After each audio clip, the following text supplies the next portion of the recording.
Hi, I'm Dr. Paul Angelchik from Glendale, Arizona. I'm a board-certified plastic surgeon and member of the American Society of Plastic Surgeons. Breast augmentation is one of the most popular procedures in my practice, and today I'd like to talk to you a little bit about silicone gel breast implants. In our practice, we exclusively use Mentor memory gel implants, and patients always have questions about implant size and shape. So I want to just go over different implant profiles with you and some of the options that you have and how we approach it here in the office so that you'll understand when you come in where you're going to end up. Patients are often worried about going too big or too small, and we're going to talk about that as well. These are Mentor memory gel breast implants, and all of these implants have the same volume, which means they all have the same amount of silicone gel inside of them. As you can see, these implants are all round, but they have different shapes. This implant is wider and flatter. This implant is narrower at the base but more projecting, so that's this dimension. And a lot of which style you choose goes to your body dimensions, the style that you would like to have after surgery. I tell patients that some people like Las Vegas and some people like Park Avenue. What style do you want to have for your breast augmentation? When you come to the office, we're going to measure your body dimensions because everybody's different. And your chest wall is something that we can't change. So the width of the chest, the shape of the rib cage, all of those things are constants which stay the same after surgery. We can use different shaped implants to create a different cosmetic effect on your body depending on the size and style that you'd like. So these implants also come in different sizes. These are both high profile Mentor silicone gel implants. They're the same shape, but as you can see, this is much larger than this one. There's a whole spectrum of options in terms of size that you can choose from to fit your body the best. What size should you be?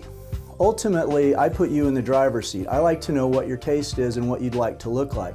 My job then is to look at your body measurements, what you've told me, and figure out with you what's a safe implant to meet your goals. Because if we put an implant in that's way too big or way too small, either you're not going to be satisfied with the size or you put yourself at higher risk for complications.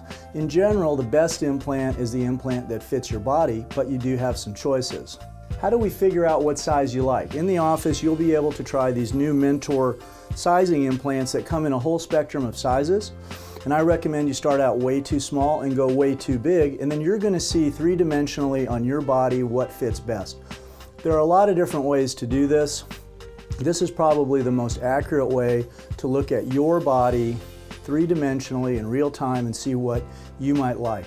There are computer programs, there's other kinds of implants and different ways to do this, but ultimately it needs to fit on your body. When you come into my office, you may bring pictures from the internet of implants that you like. The problem for me is I don't know what those patients look like. How big are they? How much do they weigh? It's often difficult to convert from a two-dimensional picture in a magazine or on the internet to a real live patient here in my office. So this is the way we like to do it here in the office, and we find it to be very helpful.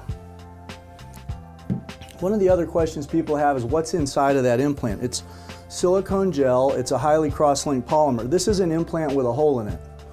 The gel is leaking out, and you can see it's not going anywhere. This is one of the improvements that's been made in this generation of implants to reduce the risk of leaking silicone getting outside the pocket around that implant.